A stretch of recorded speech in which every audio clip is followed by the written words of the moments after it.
to another video, and welcome to another introduction for another book of the Thomas Hardy Readalong. Can you believe we are actually in the home stretch? We're almost there. We have 5 left, including this one. So this is Hardy's 10th novel, and it is The Mayor of Casterbridge. I can't believe that we're nearly there. This is just absolutely crazy. It has flown by, and I think that most people who've joined in have enjoyed joining in. Not everyone has enjoyed every novel, even those of us who have read them before.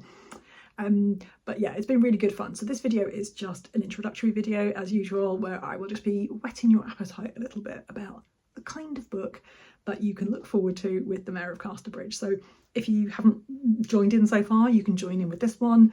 And this video won't give you any spoilers. It will just tell you a little bit about the plot, tiny bit about the plot in fact, and just look at some contemporary reviews as well. So before we dive in, let's just have a quick look at the copies of The Mayor of Casterbridge that I have.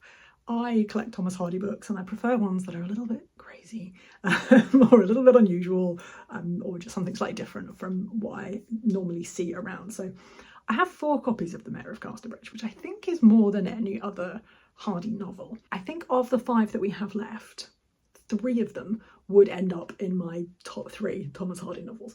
So no spoilers yet for what they are. The first one I bought myself, and I think I wrote my name in when I was about 15, and that is this one. It's just a Penguin Classics edition. It's got a lovely kind of scene of the street on the front. I really like that. And other ones that other people have given me, we've got this this gentleman in a top hat here. I think this is a still from the TV adaptation, which I'll be talking about at the end. And this other one is this lovely guy in a dinner jacket with some cocktail in front of him by the looks, a glass of sherry, I think.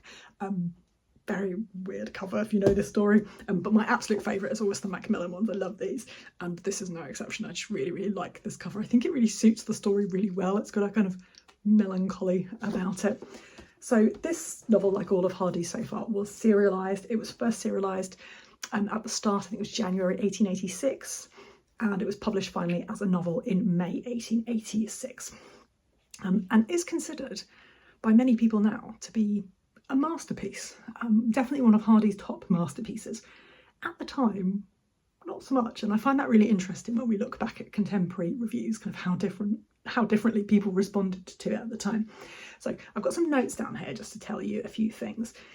If we look at the vague plot first, I think this story starts at a country fair where the, as usual, drunk Michael has an argument with his wife Susan, and during that argument he decides that he's going to auction her off, and also auction off his daughter Elizabeth Jane as well, and he sells them to a sailor called Richard. Now yes, you heard that correct, he sells his wife and child in a drunken fit of anger because he's really fed up with them.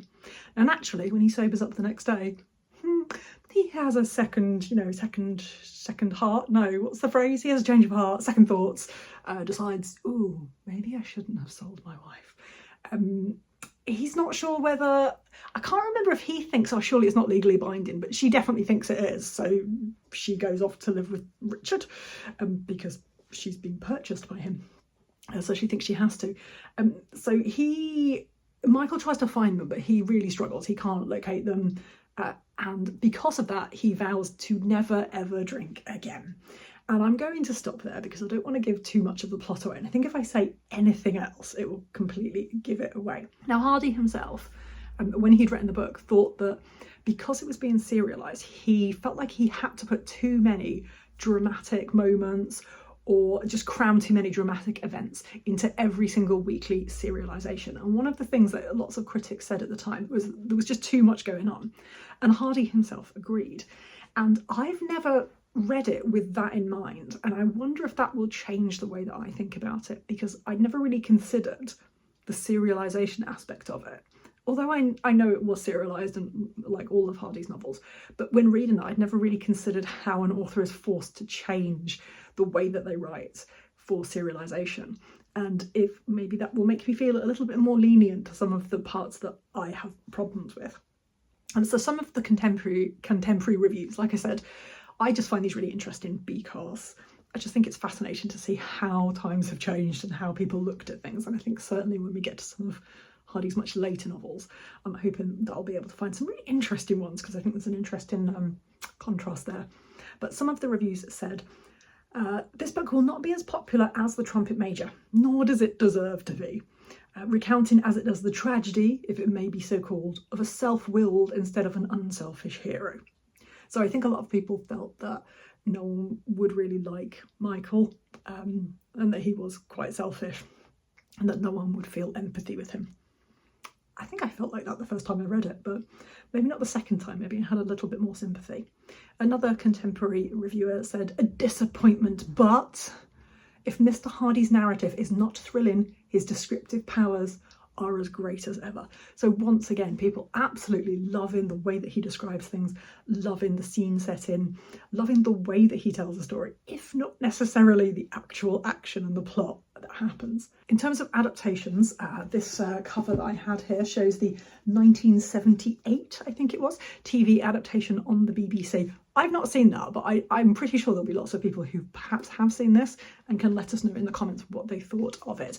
There is also a 2003 film, which again, I have not seen, but I'm sure there will be people who have seen it. So let me know your thoughts on those in the comments below, and other people can have a look and see. Now, I have listened to 2 different audiobooks of this, which I really, really recommend. One by Tony Britton, which was really good, but Simon Vance, who narrates a lot of Thomas Hardy audiobooks, he has a great one as well, and both of those I got from my local library, so I think they're probably quite easily available.